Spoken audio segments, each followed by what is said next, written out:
Hola, muy buenas a todos. Os doy la bienvenida a la página del grupo Señales, Sistemas y Comunicaciones Navales en YouTube, que se denomina Sierra 2 Charlie November, es de 2CN.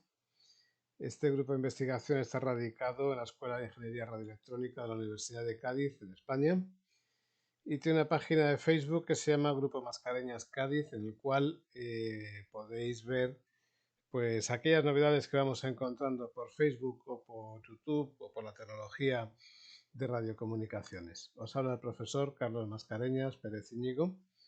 Vamos a empezar con la presentación de equipos de radio avanzados dentro del máster en transporte marítimo, mención Ingeniería Radioelectrónica, en la cual pues lo que vamos a ver son los equipos SDR, equipos definidos por software.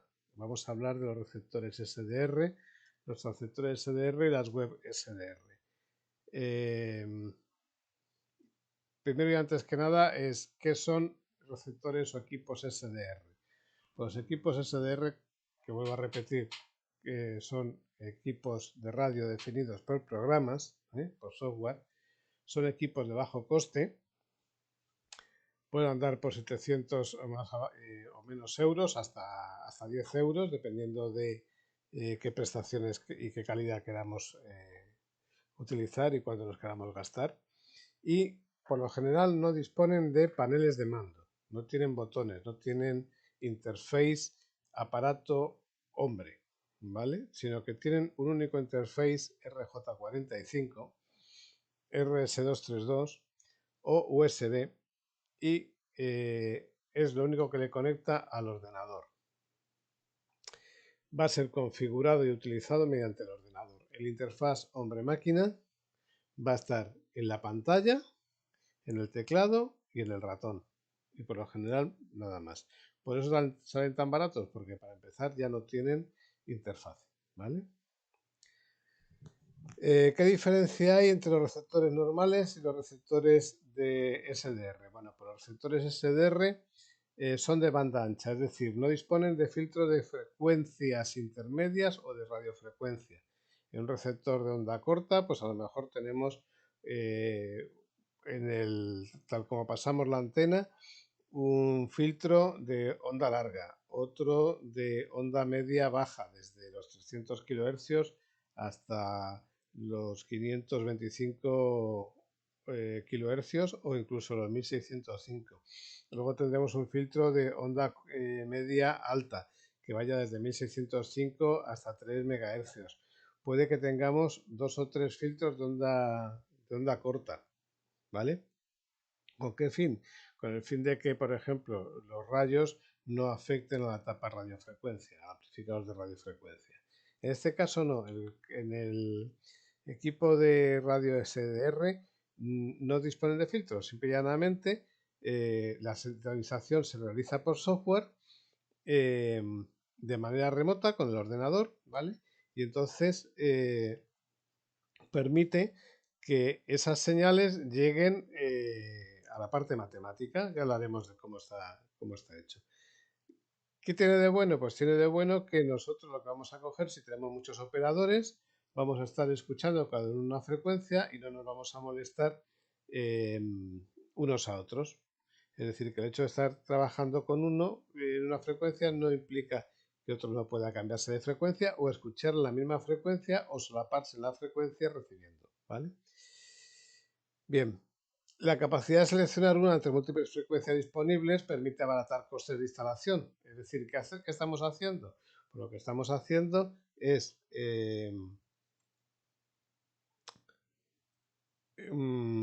utilizar la misma antena y el mismo receptor y uno sintoniza una frecuencia y otro puede estar escuchando en otra frecuencia. Eso puede distribuirse dentro de un barco de tal manera que uno puede estar recibiendo el GPS, un usuario, otro puede estar recibiendo un NAVTES, otro puede estar recibiendo una estación costera, otro puede estar recibiendo la frecuencia de socorro y nada más que estamos usando una antena y un receptor. También tenemos capacidades de grabación distintas. Si hay un socorro y queremos recibir el socorro y grabar el socorro, podemos hacerlo mientras que al mismo tiempo se puede estar grabando una señal de hora o una señal de GPS. Con lo cual se convierte en testigos de las comunicaciones que suceden en los accidentes y en la lucha contra la contaminación, pudiendo ser utilizada luego en un juicio. ¿Vale? Bien, los receptores SDR disponibles en el mercado permiten la visualización de señales de hasta 2 MHz de ancho de banda. Estos son los más usuales y los más baratos, que cuestan 10 euros. Pero podemos encontrarlos ya hasta 18 MHz de ancho de banda o más. Todo depende del dinero que nos queramos gastar. ¿Vale? Esto sería modo directo y 30 MHz seleccionables en paso de 2 MHz desde 10 kHz hasta 30 megas o hasta 2 gigas. Sigo diciendo, depende de cuánto te quieras gastar. Lo más importante es qué anchura de banda te va a dar el receptor que te vas a comprar. ¿Y de qué depende la anchura de banda? De la frecuencia de muestreo. A mayor frecuencia de muestreo, mayor anchura de banda, pero a mayor frecuencia de muestreo, más caro. ¿Vale? Bien, ¿podemos estar por encima de 2 GHz? Sí, siempre y cuando utilicemos un convertidor de frecuencias de bajo ruido o un LNB. Por ejemplo, podemos recibir frecuencias de 10 GHz con un LNB de recepción de televisión por satélite que nos saca la frecuencia intermedia en 2 gigas y entonces ya podemos estar escuchando qué es lo que hay en los satélites. ¿Vale?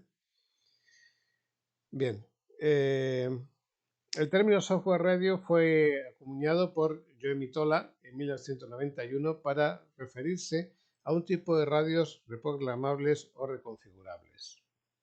Aquí lo que estamos viendo no son equipos SDR, son equipos normales de ordenador de la marca Icon, que son muy buenos, el PCR1000, el 2500 y el 8500, que dispone el Grupo Señal de Sistemas y Comunicaciones Navales de ellos.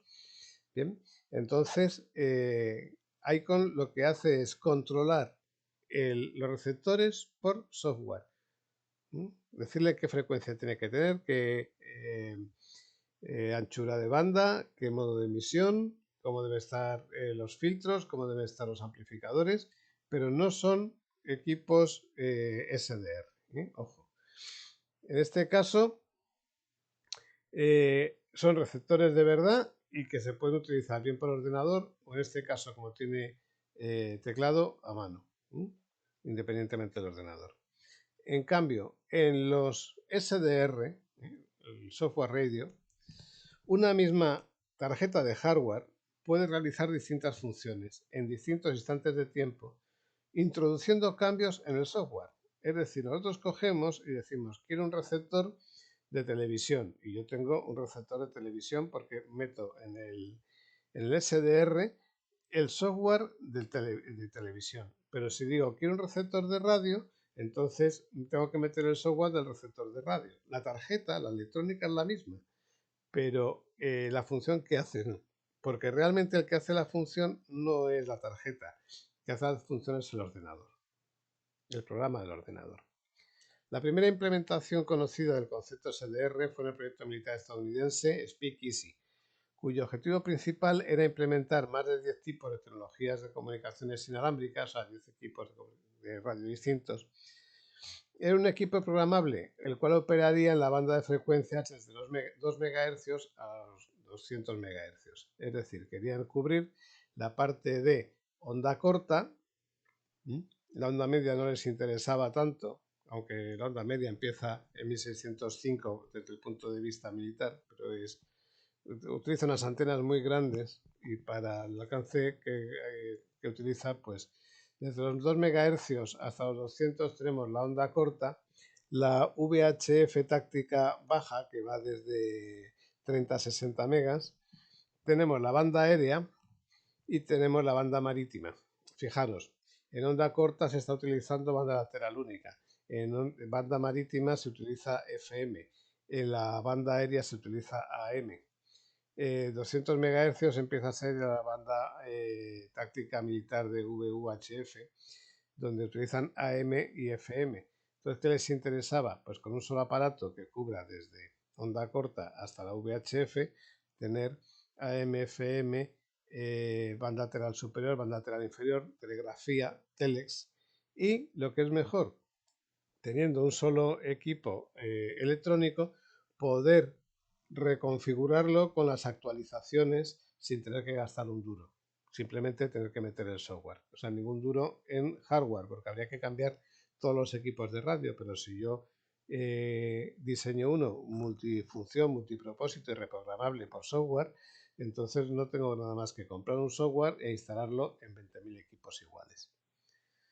Bien, ¿cuál es el concepto de SDR? El concepto de SDR es lo que tenemos aquí. Tenemos tres secciones. Una sección pura de radiofrecuencia, hardware, una sección pura de radiofrecuencia, hardware y software y una sección de banda base. Esta sección de radiofrecuencia más bien va a ser de frecuencia intermedia. Nosotros lo que vamos a hacer es que con una antena vamos a llegar a un receptor de banda ancha que nosotros vamos a configurar desde el ordenador. Vamos a decirle en qué frecuencia queremos recibir y la configuración de los filtros y los amplificadores que tiene la parte de la electrónica. Una vez que decidimos que vamos a recibir, que no estamos transmitiendo, vamos a pasar a un convertidor analógico digital, pero ya en una frecuencia intermedia dada. Siempre en esa banda de frecuencias intermedias, de 2 MHz de ancho de banda, por ejemplo. Vamos a pasar a un convertidor digital-digital, donde el muestreo de las señales que estamos recibiendo lo convertimos en datos. Y eso va a ir a un procesamiento de banda base, que ya puede ser audio o que puede ser simplemente números, ceros y unos en formato mensaje. Y eso se manda al ordenador. Desde el punto de vista del ordenador, genera la banda base, en el caso del transmisor, o coge la banda base de voz y la normaliza, la convierte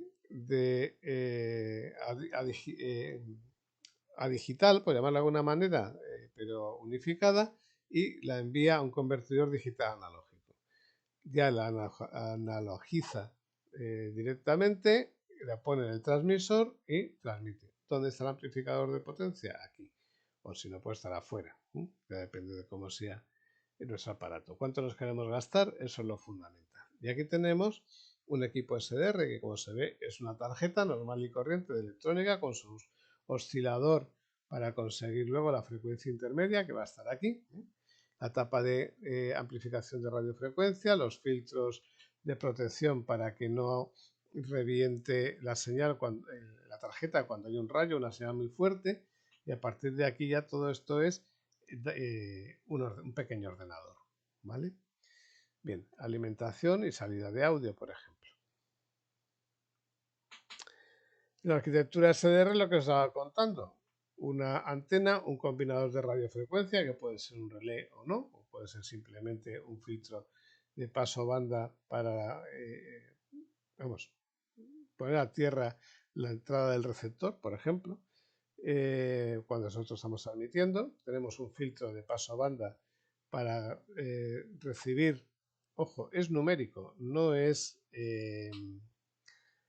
es numérico, también puede ser físico, pero bueno, si es de banda ancha no lo va a tener, si es de banda estrecha sí, un amplificador de bajo ruido y entonces nos vamos a ir a la parte de muestreo. Es fundamental muestrear y para muestrear tenemos que muestrear en una banda estrechita de frecuencia y a poder ser baja. ¿Cómo lo conseguimos? Con un oscilador local de referencia en el cual vamos a meter la señal de radiofrecuencia, le vamos a restar o a sumar la señal de radiofrecuencia de tal manera que nos haga una frecuencia normalmente más baja, la cual poder muestrear, ¿vale? Y ahí, mediante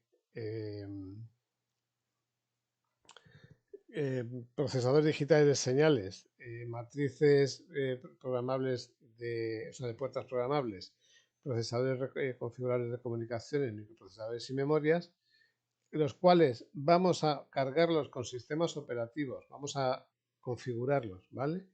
Con procesadores o sea, con interprocesadores, ¿eh? Con controladores y con gestión de recursos que se metan en el software, vamos, que eso todo lo carga el software de aplicación. Fijaros que esto, si no tuviera software, sería completamente tonto, no haría absolutamente nada.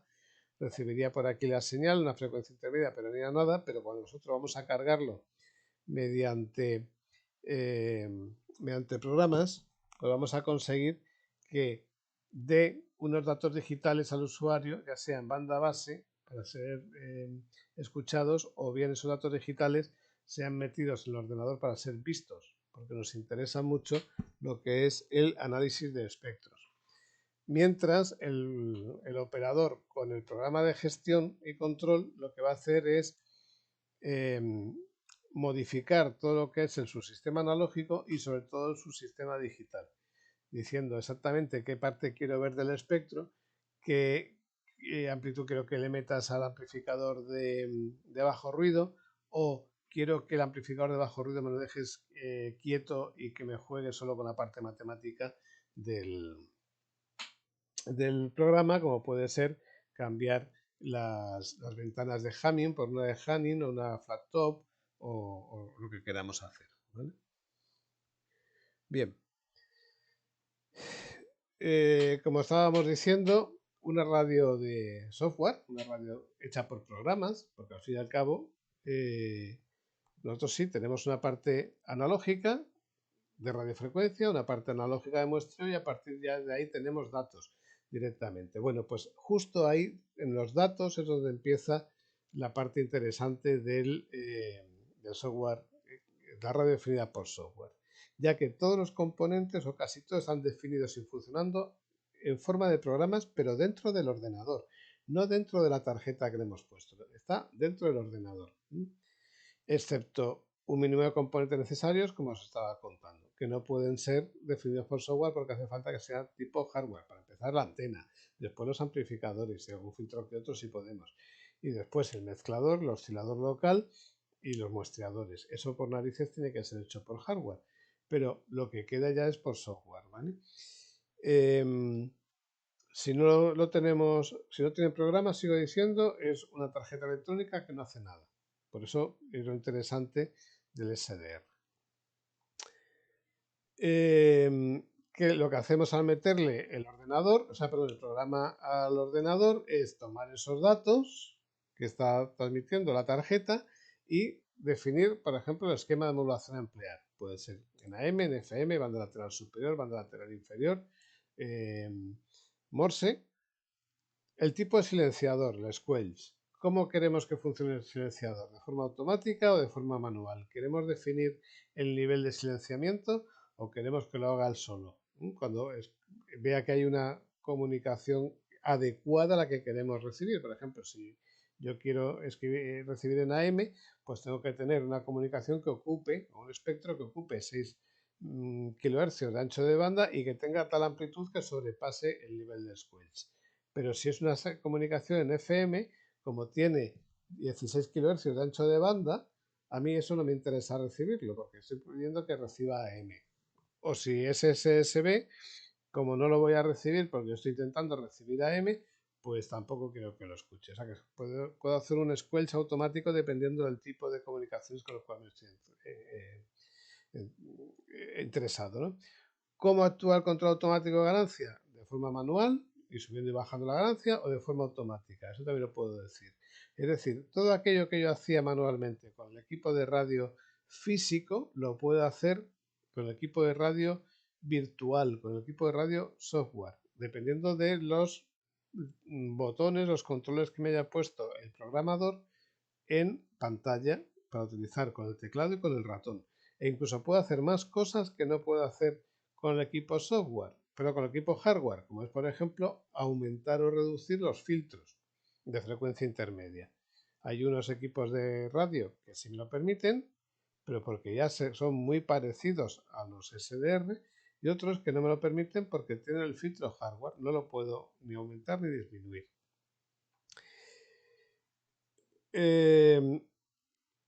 ¿Quién hace el trabajo realmente? Pues el trabajo realmente lo hace no el ordenador tiene el programa, pero el fundamental trabajo que hay que hacer es el muestreo. Y ese muestreo lo hace el equipo SDR o una tarjeta de sonido incluida en ese SDR o bien la tarjeta de sonido de nuestro ordenador. Bien, ahí tenemos Otro esquema donde vemos la entrada de la antena, el filtro LC de paso a banda, que será paso a banda o paso bajo, depende de lo que queramos escuchar.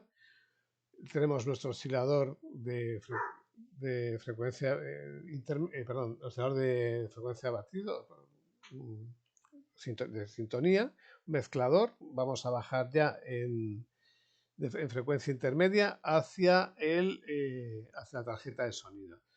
¿Por qué en frecuencia de tarjeta de sonido? Porque todos los ordenadores tienen tarjeta de sonido.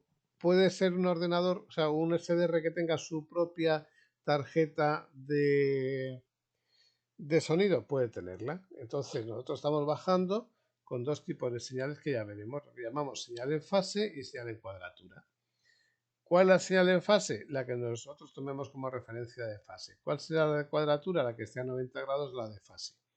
Tenemos dos amplificadores que no tienen por qué ser de radiofrecuencia, porque si ya va a entrar en la tarjeta de audio, serán de audiofrecuencia, y nosotros lo que vamos a hacer es convertir de analógico a digital en la tarjeta de sonido. ¿Vale? ¿Qué vamos a hacer? Someterla a la transformada rápida de Fourier y meter unos filtros y por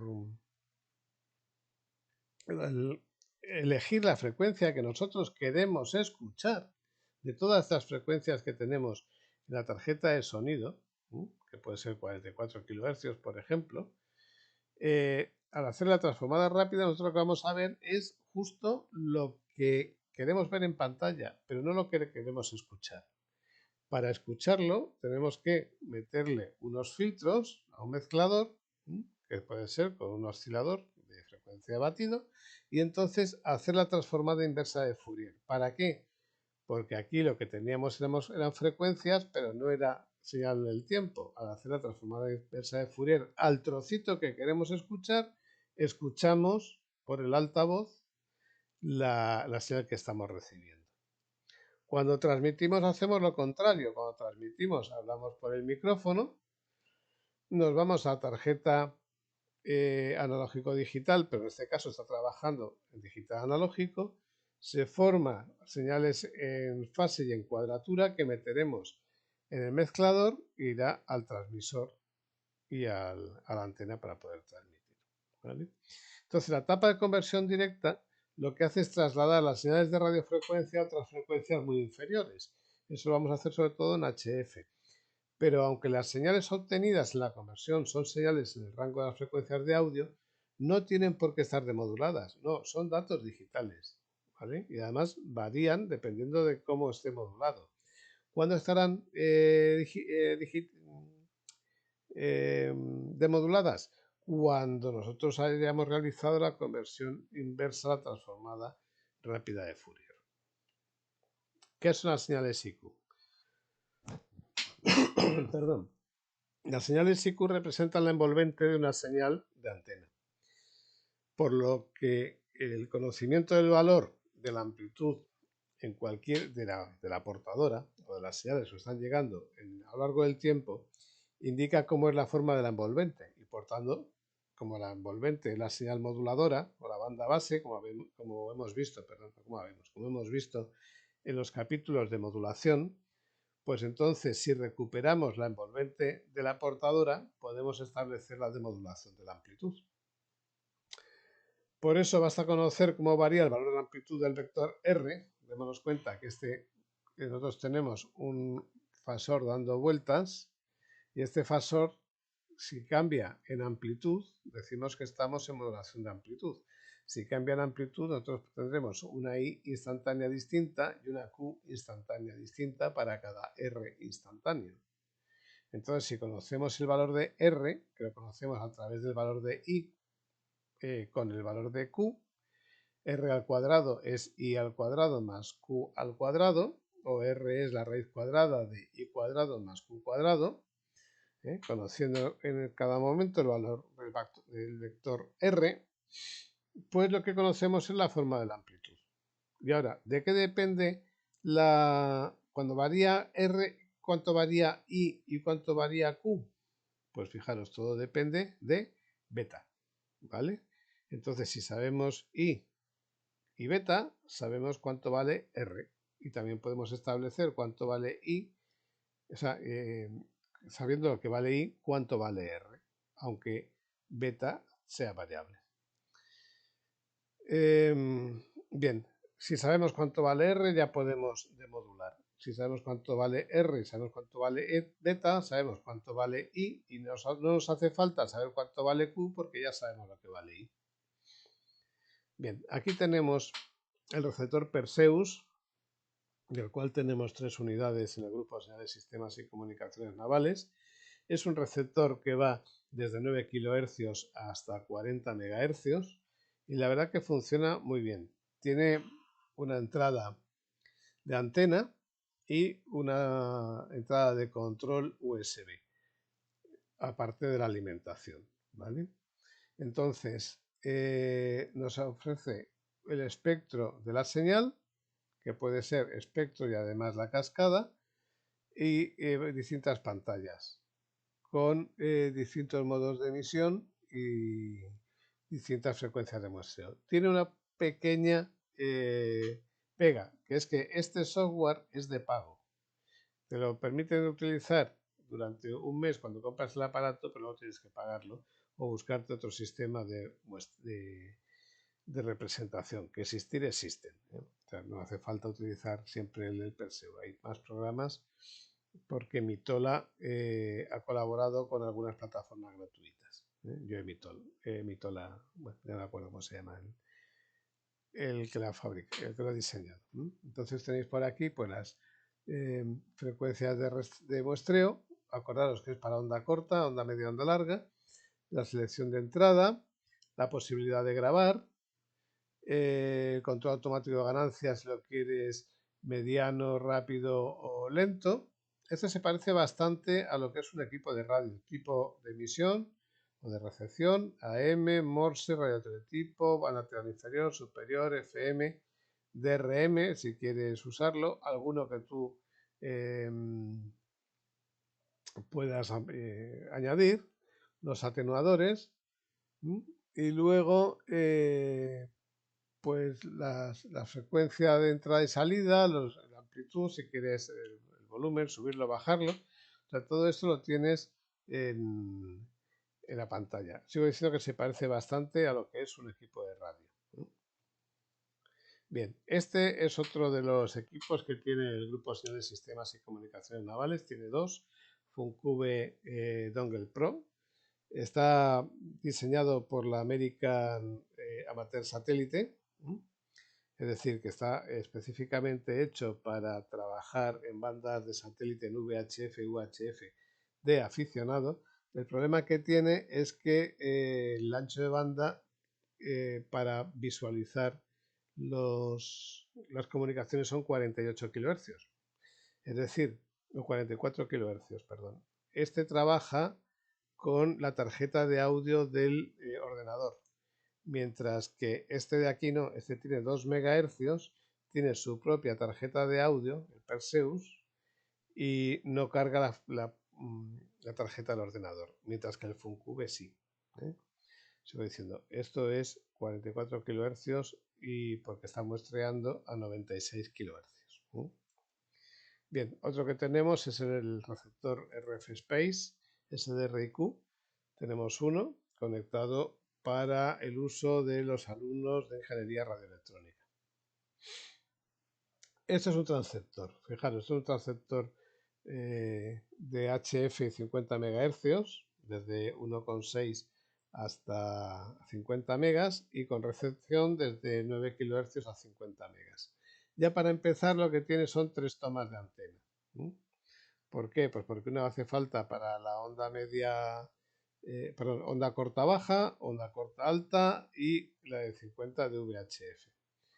Aparte puede tener una entrada de 144 MHz para hacer una conversión y tiene la posibilidad de tener dos receptores juntos y tener un transverter, por ejemplo, o un transmisión o recepción. Con lo cual, si nosotros metemos una señal de 144, podemos estar utilizando también la banda de VHF. Tenemos también una serie de entradas, ¿sí?, de audio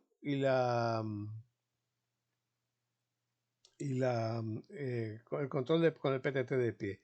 E incluso una salida balanceada de línea para una antena de, de escalerilla, por ejemplo. Bien, pues por aquí tenemos, ya os digo, más el manipulador de Morse, unas entradas específicas, y si queremos ir a un amplificador, pues también podemos utilizar sus señales de control. Este es el Flex 3000, tenemos uno en el grupo, trabaja con 100 vatios, y fijaros que la electrónica es pequeñísima o nula, no pesa absolutamente nada, pesa menos que un ordenador. Este es el acoplador de antena, aquí donde lo vemos. Acoplador de antena que tiene un montón de relés. ¿Y la electrónica dónde está? Pues está la fuente de alimentación, con el acoplador de antena, la electrónica está aquí. El amplificador de radiofrecuencia pues está aquí, y toda la parte del ordenador y la modulación se hace digitalmente aquí. Sus ventiladores, y ya os digo, no tiene nada. Lo único que hace falta es conectarlo al ordenador, poner una pantalla para ver el interfaz.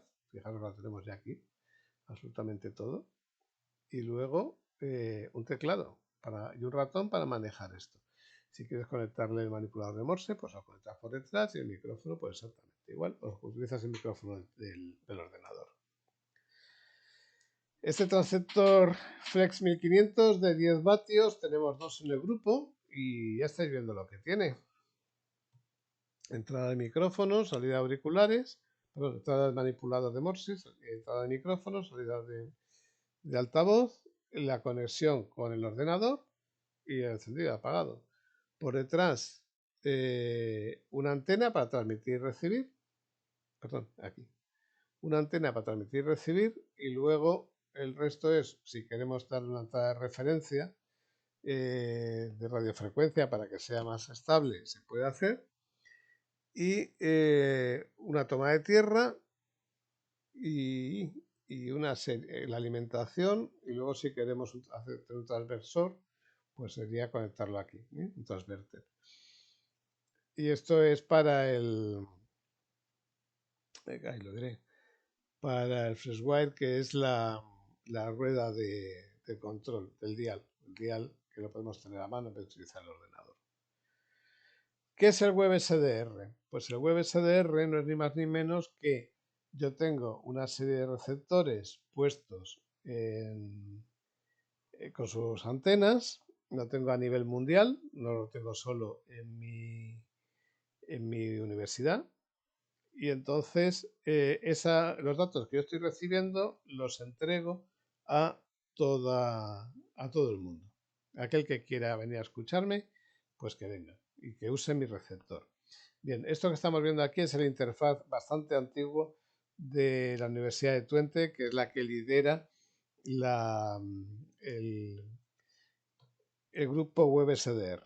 Ahora simplemente poniendo en internet websdr.org ya entráis directamente en la pantalla del proyecto SDR, y es Papa India 4 Tango Hotel Tango, el radioclub de la Universidad de Twente, el que está desarrollando todo el software para poder compartir datos a nivel mundial. ¿Qué es lo que tenemos que tener? Pues tenemos que tener lo siguiente: una antena, un fusible para chispas, por aquello de si nos cae un rayo que no estropee el receptor, el receptor SDR. El receptor SDR puede ser un Perseus, puede ser un Funkube, puede ser un RTL SDR, que ya hablaremos de ellos, que es lo más barato que hay en este momento y que utiliza todo el mundo.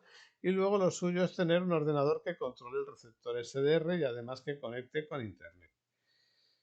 A ese ordenador de control podemos conectarle un ordenador de análisis, o bien, ¿para qué? Pues para trabajar en modo local, y ver lo que nos hace falta, trabajar desde el punto de vista de investigación o de cotilleo, o bien este ordenador de análisis puede estar dentro del ordenador de control. Dependiendo de lo malo que sea el ordenador de control, si es una Raspberry O si es un ordenador viejo que tengamos por allí, que lo estamos usando con el receptor SDR, pues entonces no nos hará falta el ordenador de análisis.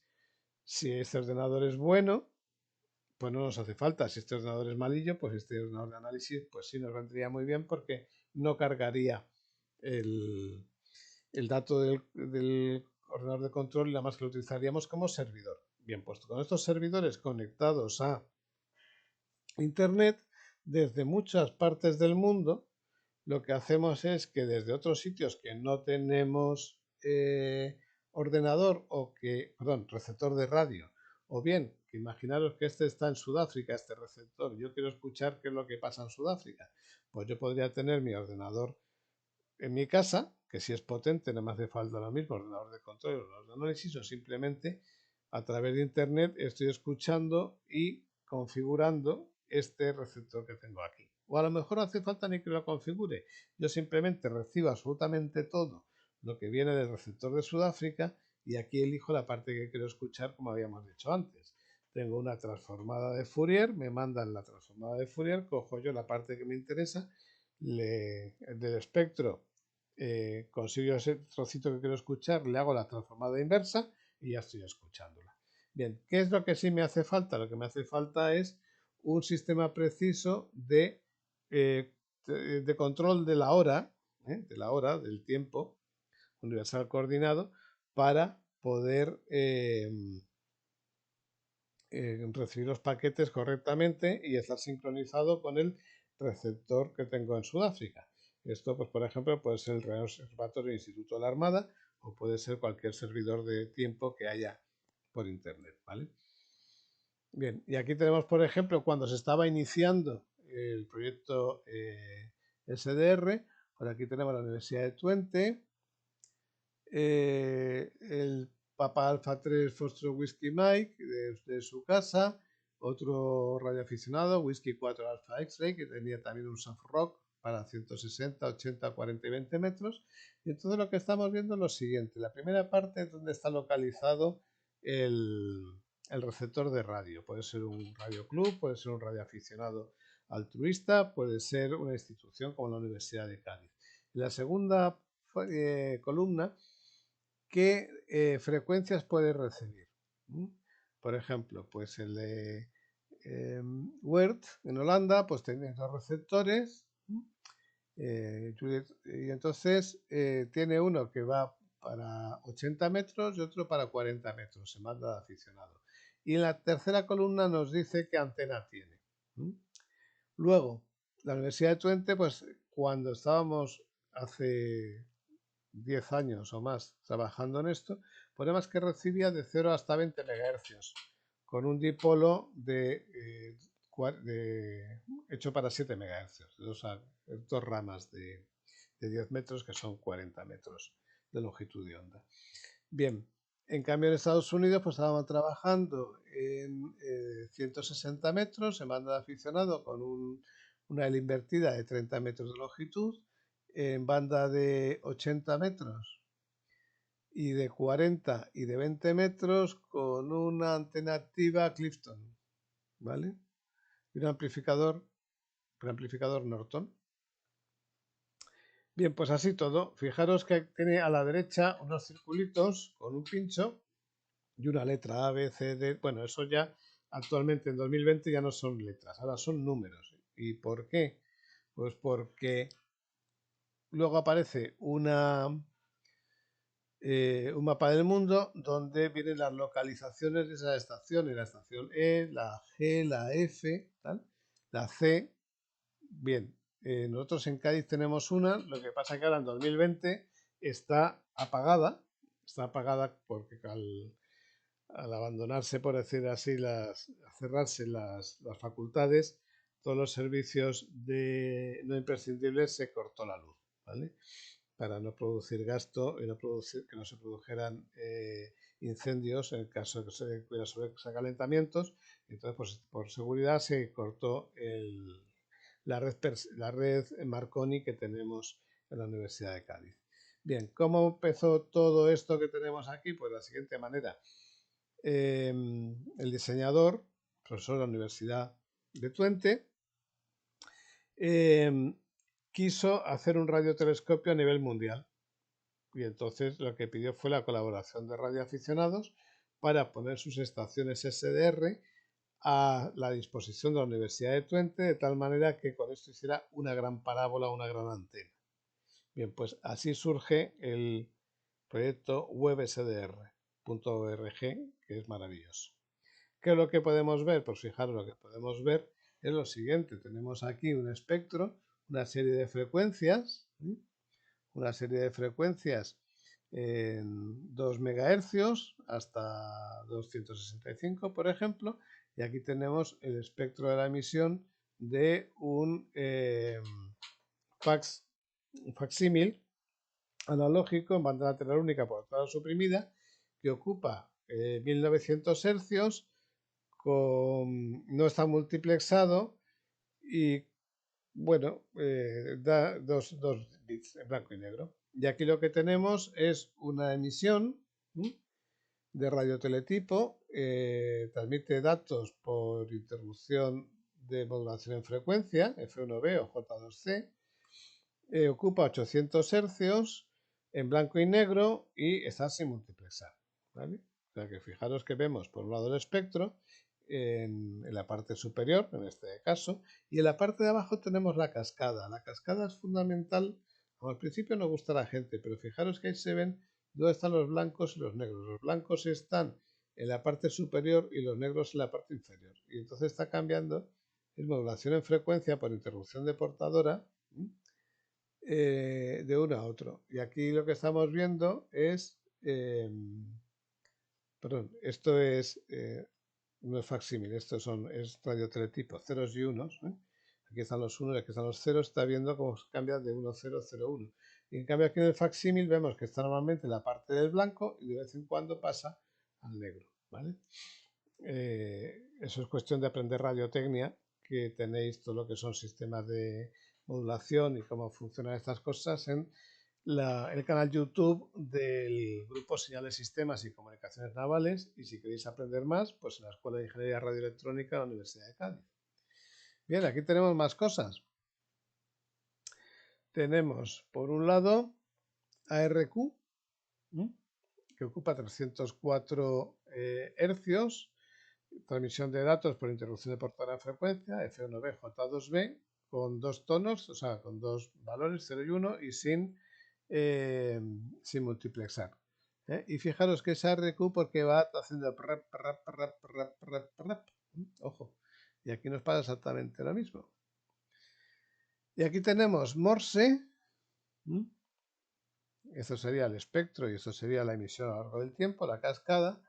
Y esto pueden ser simplemente dos ruidos que esté generándonos el propio receptor, ¿vale? O sea, es interesante. Esto ya no es el WebSDR, estamos utilizando aquí el SDRQ.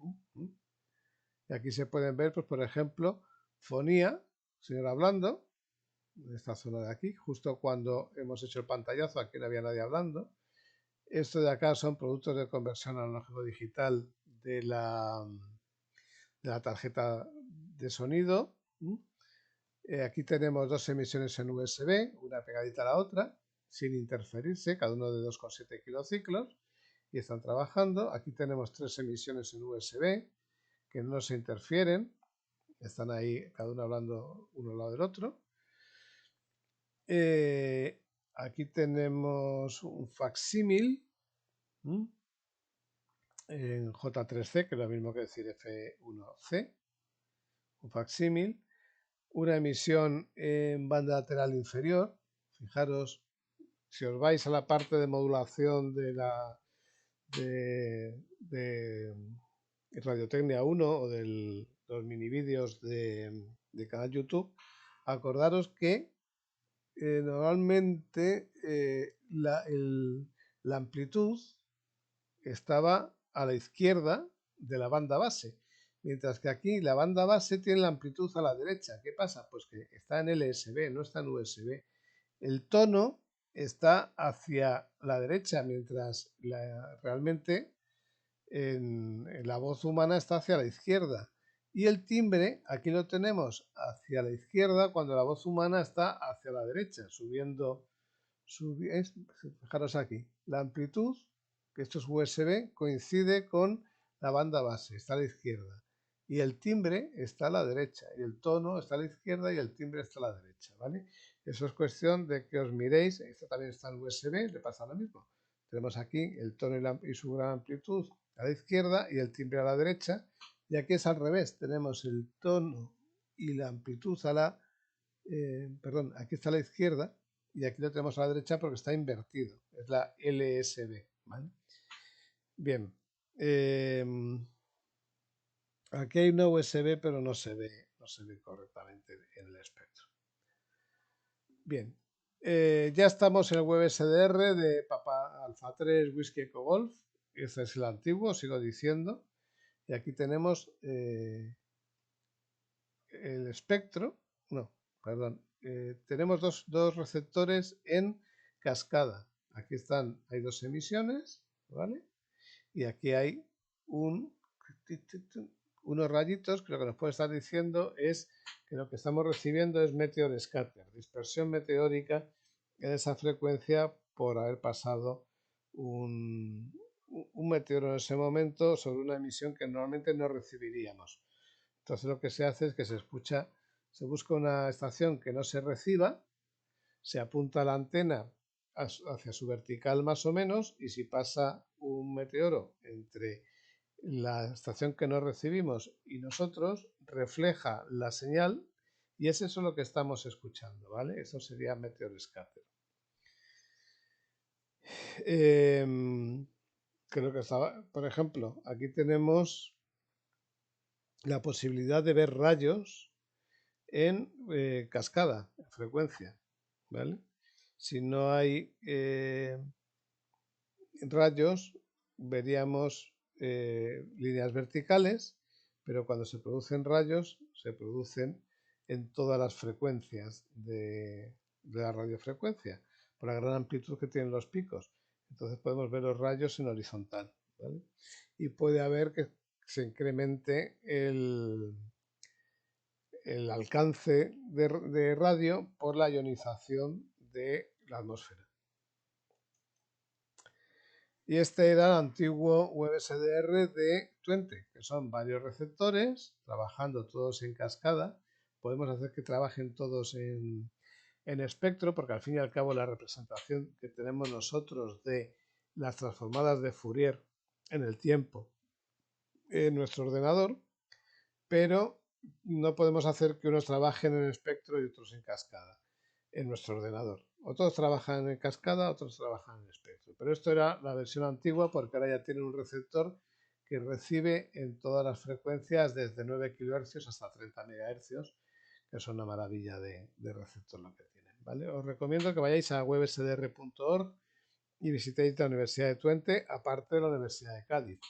¿Qué nos permite el websdr.org? Pues nos permite lo siguiente: cambiar la frecuencia, incrementar la frecuencia por ciclos, decenas de ciclos o kilociclos, aumentar y reducir la anchura de banda, elegir entre AM, USB, LSB y Morse, tanto ancho como estrecho, hacer que el waterfall vaya más rápido o más despacio, que sea más grande o más pequeño, ver el espectro, el waterfall, que es esto de acá, o las señales débiles o fuertes en waterfall, ojo, ¿vale? En waterfall siempre, fijaros, aquí tenemos el Morse, Morse, Morse, Morse, y por aquí debe haber un señor hablando por la forma del waterfall y aquí otro, ¿no? En LSB, fijaros que aquí tiene el máximo, que es el tono, y luego será por aquí el timbre, ¿vale? Entonces esto hay que aprender a descifrarlo, lo diré, a identificarlo, pero es muy sencillo. En cuanto vengamos aquí arriba el espectro, aquí lo que sale son las variaciones del espectro construyendo desde arriba a lo largo del tiempo. Te da el nivel de señal y también puedes escribir en el logbook, en el libro de guardia, puedes escribir a quién has escuchado y hacer comentarios si quieres. Y aparte de eso, también te dice quién es el que está escuchando, la dirección IP de quién escucha en ese momento en este receptor, en esa frecuencia. Es una maravilla desde el punto de vista de docencia y de enseñanza de las radiocomunicaciones. ¿Veis? Que hay un montón de gente, por ejemplo, claro, como está en Holanda, pues fijaros la cantidad que hay en 7 MHz hay un montón de gente hablando en LSB. Y también hay un montón de gente en Morse. Si nos vamos a 14, pues le pasa exactamente lo mismo. Aquí tenemos Morse y radioteletipo, fonía, y si vamos, esto ya es onda media de radiodifusión, onda larga de radiodifusión, y esto también es radiodifusión, bueno, radiodifusión lo que sea. Por ejemplo, aquí está en 100 kHz, aquí hay una señal LoRaN, y en 77 kHz pues la señal DCF77 de codificación de la hora, de sincronismo. Bien, pues hasta aquí llegó el grupo Señales, Sistemas y Comunicaciones Navales, profesor Carlos Mascareñas, explicando lo que son los receptores SDR, pequeña maravilla de la técnica, y que con, por ejemplo, los RTL SDR por 10 euros, pues podemos recibir desde 20 MHz a 1700 MHz. Sería la tarjeta que se encarga de hacer la recepción, amplificación, configuración de la interfaz de radiofrecuencia, hacer la salida de señales IQ, y a partir de ahí con un montón de programas gratuitos como el SDR Sharp, por ejemplo, pues podemos recibir señales tal como las que te hemos mostrado aquí en pantalla. Seguro que disfrutáis. Muchas gracias del grupo Señales, Sistemas y Comunicaciones Navales de la Universidad de Cádiz. Os habló Carlos Mascareñas y Pérez Íñigo, Eco Alfa 7 Golf Whisky Juliet. Hasta luego.